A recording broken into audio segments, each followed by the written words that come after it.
오늘은 인생의 기초를 튼튼히 하라 하는 제목의 말씀을 나누겠습니다. 우리 대한민국의 학부모와 학생들의 가장 큰 고민은 공부하는 겁니다. 공부. 잘하고 싶은데 잘 안 돼요. 원하는 만큼 결과가 안 돼요. 남편 월급과 우리 애 성적 빼고는 다 올라가. 그만큼 공부가 힘들다는 말입니다. 공부하고자 하면은 유혹이 많아요.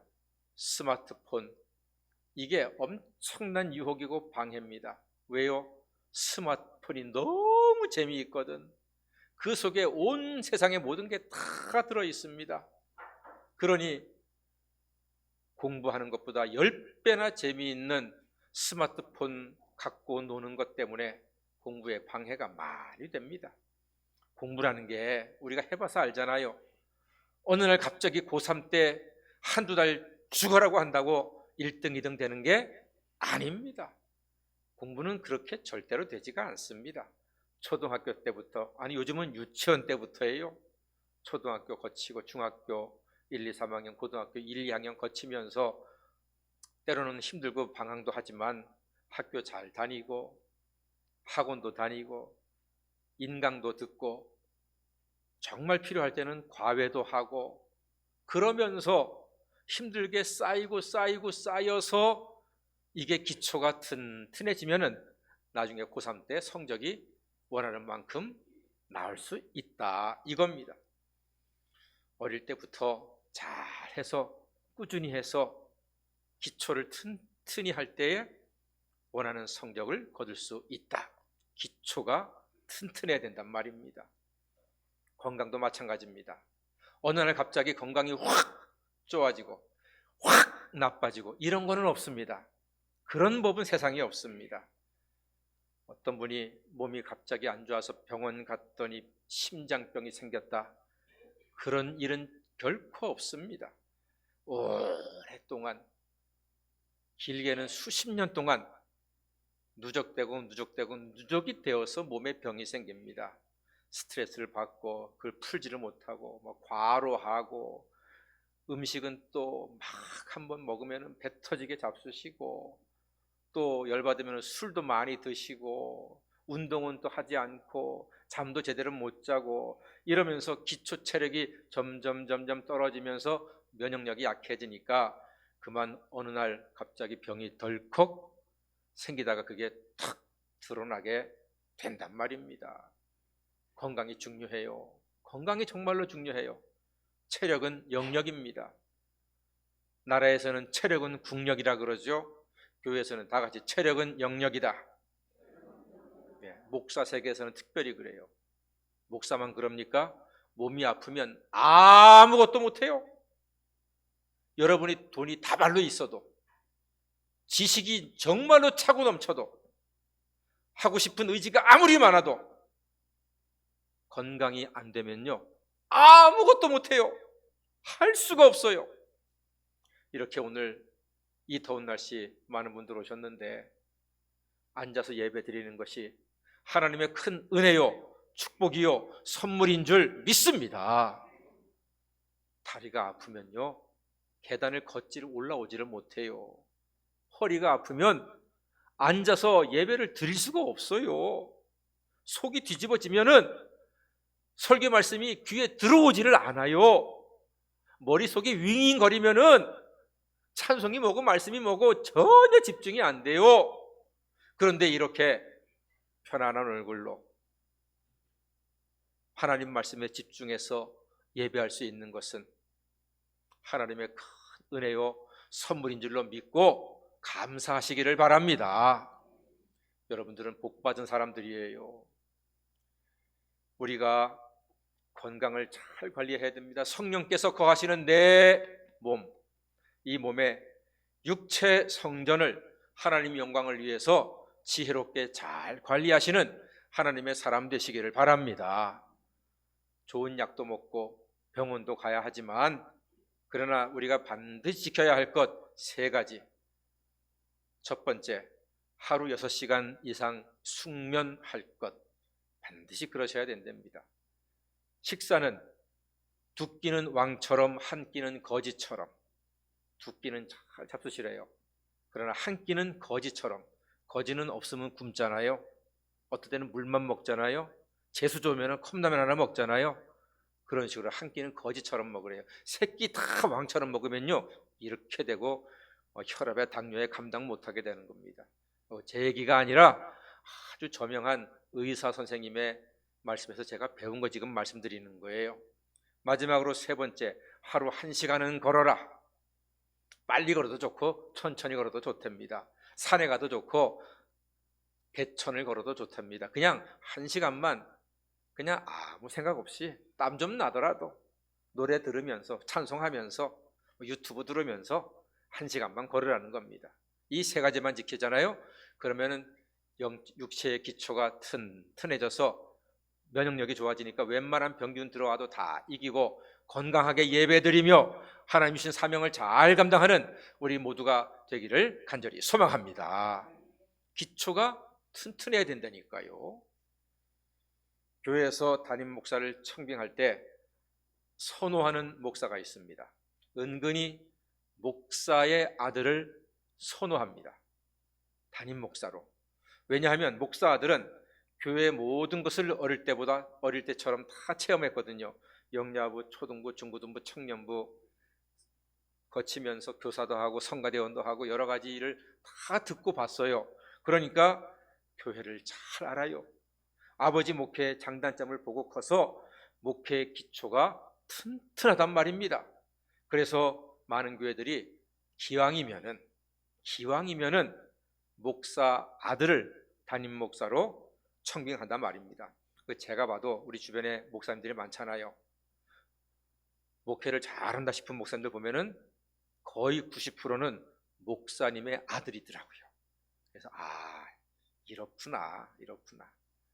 목사님의 아들들이 다 보고 배운 게 있기 때문에 훨씬 더 목회를 잘하는구나, 이렇게 느끼게 됩니다. 그러니까 오랫동안 꾸준한 신앙생활, 교회생활로 목회의 기초가 단단하게 다져졌단 말이에요. 그리고 이 목회의 꽃이라고 하면 누가 뭐래도 설교입니다. 설교가 목회의 꽃입니다.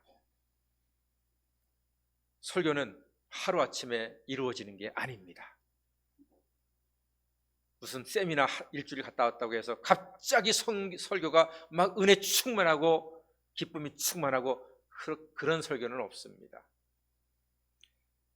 제가 하나님의 종으로 부름받고 강단에서 설교하고 있는 목사인데, 이나마 제가 하나님 앞에 목회하고 설교할 수 있는 그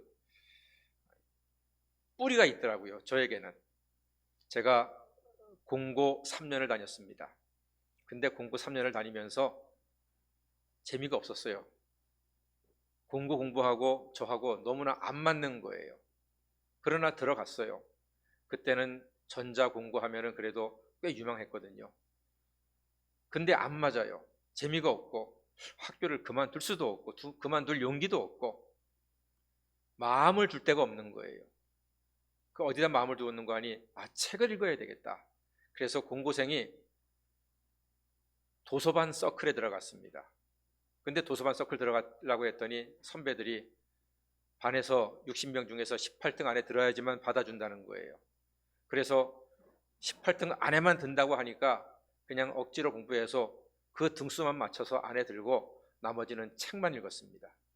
도서관에 있는 많은 책들을 그때 꽤 많이 읽었어요.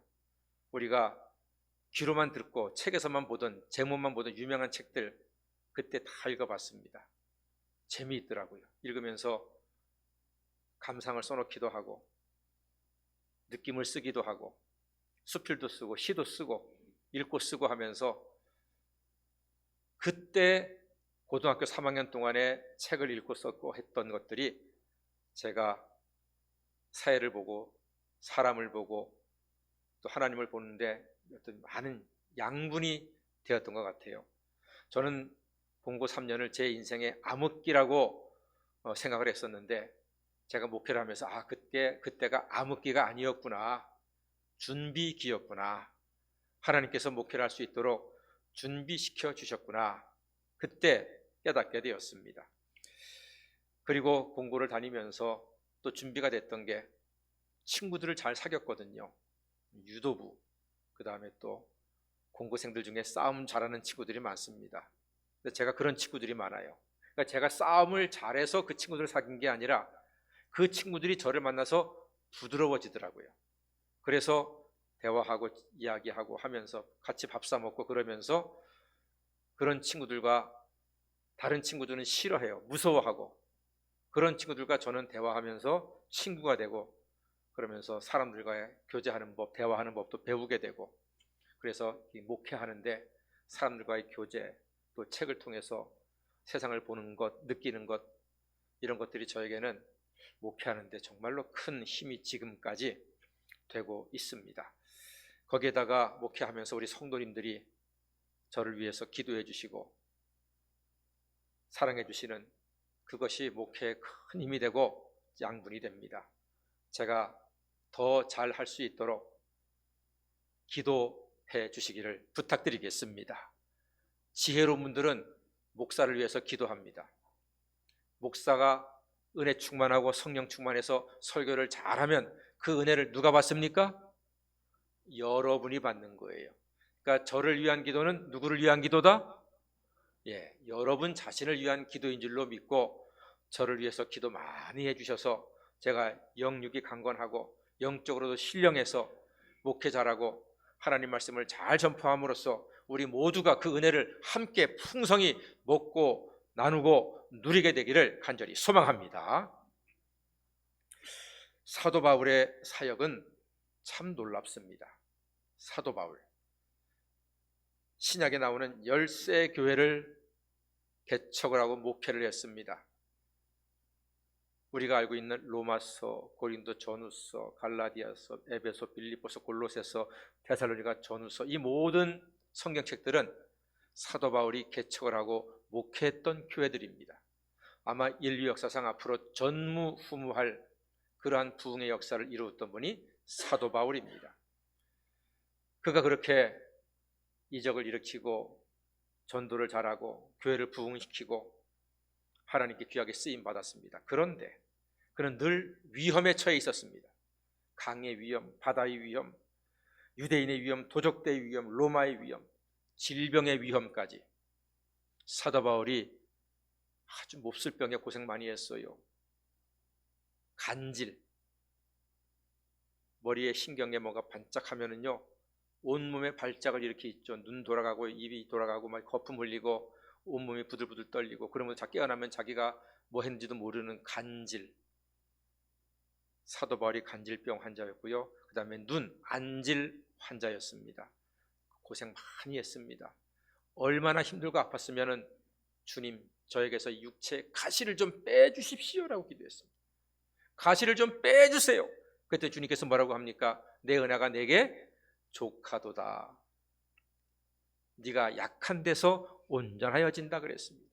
네가 약해서 기도할 때 내가 함께하니 너의 능력이 커서 능력을 나타내고 부흥의 역사를 이루게 되는 것이다. 그렇게 예수님께서 응답하셨습니다. 그렇게 많은 위험 중에 사도 바울이 어떻게 그렇게 많은 교회를 세우고 목회를 잘할 수 있었을까? 사도 바울은 기초가 튼튼한 사람이었습니다. 가말리엘 문화에서 공부한 아주 똑똑하고 탁월한 사람이었습니다. 그런데 그게 다가 아닙니다. 그거는 사도 바울의 기초의 1에 불과합니다. 나머지 99가 뭔지 아세요? 사도 바울의 목회 기초 99는 바로 예수 그리스도이십니다. 예수가 사도 바울의 기초입니다. 예수가 사도 바울의 능력입니다. 예수가 사도 바울의 지혜요 생명이었습니다. 사도 바울은 예수가 목회의 시작이요 끝이었습니다. 사도 바울은 예수가 설교의 시작이요 끝이었습니다. 예수의 십자가 죽음과 부활이 그의 모든 것이었습니다. 그는 예수님의 부활을 믿을 때에 담대하게 험하고 힘든 세상 가운데에서도 주의 말씀을 선포하고 많은 사람들을 구원으로 생명으로 인도하는 놀라운 역사를 나타내었던 것입니다. 갈라디아서 2장 20절 말씀, 내가 그리스도와 함께 십자가에 못 박혔나니. 예수와 함께 십자가에 못 박히면 어떻게 됩니까? 죽는 거예요. 바울은 예수와 함께 십자가에 못 박혀 죽었습니다. 예수가 십자가에 못 박혔을 때 사도 바울도 못 박혀 죽음으로 죄에 대하여 죽은 것입니다.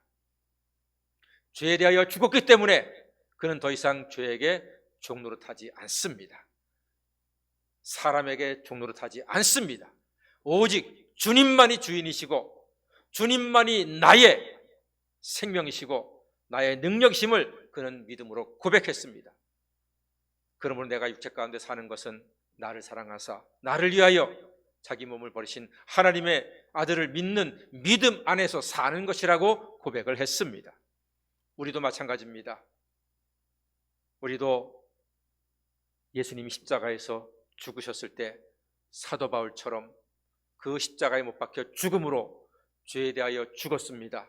예수가 사흘 만에 부활했을 때는 하나님에 대하여 살아남으로써 죄사함 받고 영생을 얻은 하나님의 자녀가 된 줄로 믿습니다. 그러므로 우리는 더 이상 죄의 종이 아닙니다. 그러므로 이제 그리스도 예수 안에 있는 자에게는 결코 정죄함이 없나니 이는 그리스도 예수 안에 있는 생명의 성령의 법이 죄와 사망의 법에서 우리를 영원토록 해방하여 주신 줄 믿습니다. 우리는 더 이상 죄의 종이 아닙니다. 우리는 더 이상 죄에게 종노릇하지 않습니다.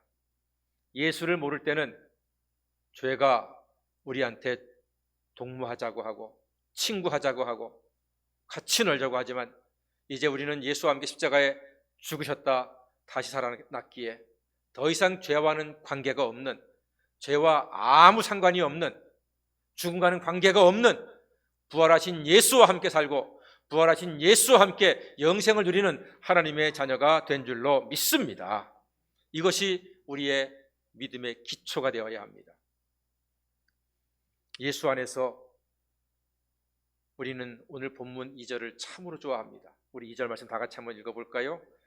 요한삼서 1장 2절입니다. 다 같이 시작. 사랑하는 자여 내 영혼이 잘된 같이 내가 범사에 잘되고 강건하기를 내가 간구하노라. 아멘. 이 2절의 말씀이 이 시간 함께 예배하는 모든 성도님들의 삶에 그대로 응하고 열매 맺으시기를 주의 이름으로 축원합니다. 이러한 풍성한 결실은 어떤 기초 위에 허락이 되는가? 3절 말씀, 내가 진리 안에서 행한다 했다. 진리 안에서 행한다. 즉 진리의 말씀 안에서 행하는 사람이 이런 선물을 받습니다. 우리는 말씀을 듣고 알기만 하는 사람입니까? 행하는 사람입니까? 여러분, 아는 사람을 넘어 말씀을 지키는 사람, 행하는 사람, 순종하는 사람으로 한 걸음 더 나아가기를 간절히 소망합니다. 다윗이 골리앗을 이기고 나라를 구했습니다. 그런데 갑자기 성령 충만해서 골리앗을 향해 나아가서 물맷돌 한 번으로 골리앗을 쓰러뜨리고 나라를 구했습니까? 아닙니다. 다윗에게는 골리앗을 쓰러뜨릴 만한 기초가 단단히 닫혀져 있습니다. 첫 번째, 아버지의 양떼를 지킬 때 늘 물맷돌을 가지고 늑대나 곰이나 사자가 오면은 물맷돌로 던져서 그들을 쫓아냈습니다. 물론 처음엔 실수도 했습니다. 양을 뺏기기도 하고 다윗이 공격을 받기도 하고, 그러나 또 연습하고 또 연습하고 어릴 때부터 또 하고 또 하고 또 할 때 나중에는 곰이 나타나서 던지기만 하면 곰에게 맞고 곰이 도망가는 숙달이 됐던 것입니다. 이런 기초가 단단했기 때문에 골리앗을 봤을 때 단번에 던져서 그를 한 번에 쓰러뜨렸던 놀라운 역사. 다윗이 프로야구를 했으면 아마 최고의 투수가 됐을 겁니다. 선동열, 최동원, 박찬호, 그 이상가는 최고의 투수가 됐을 겁니다. 한 번에 골리앗의 이마에 박힐 정도로, 그것은 바로 기초가, 어릴 때부터 양을 지키기 위해서 짐승들에게 행했던 그 연습이 기초가 되고 단련되고 훈련이 되어서 골리앗을 이길 수 있었던 것입니다. 그것뿐입니까? 아닙니다.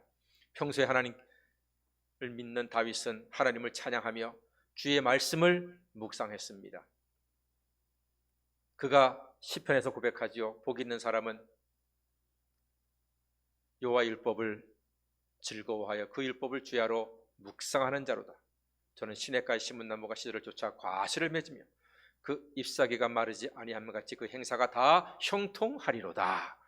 이 하나님 말씀을 늘 가슴에 품고 기도했습니다. 하나님이 살아계심을 믿었습니다. 하나님이 역사하심을 믿었습니다.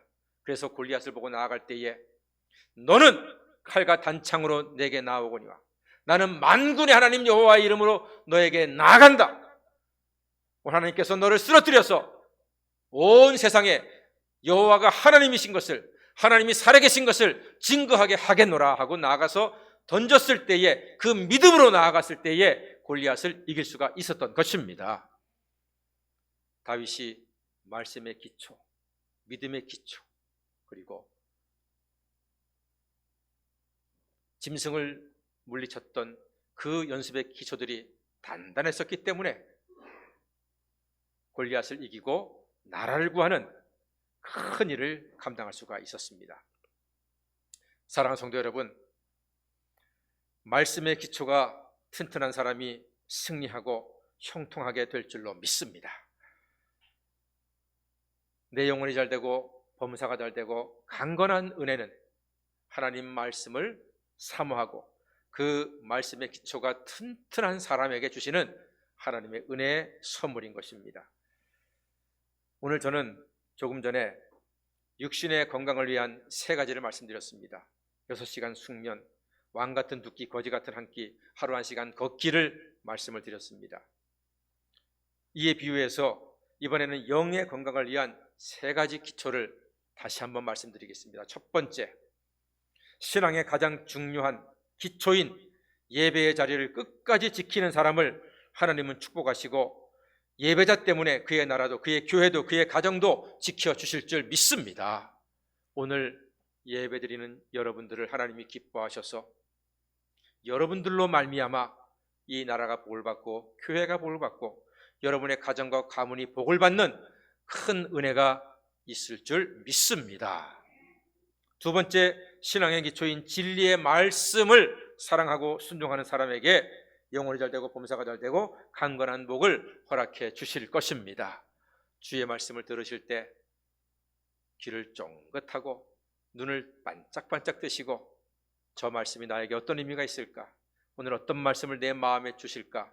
사모함과 기대함으로 말씀을 들을 때에 물론 그 말씀 교회 밖에 나가면 새까맣게 잊어버릴 것입니다.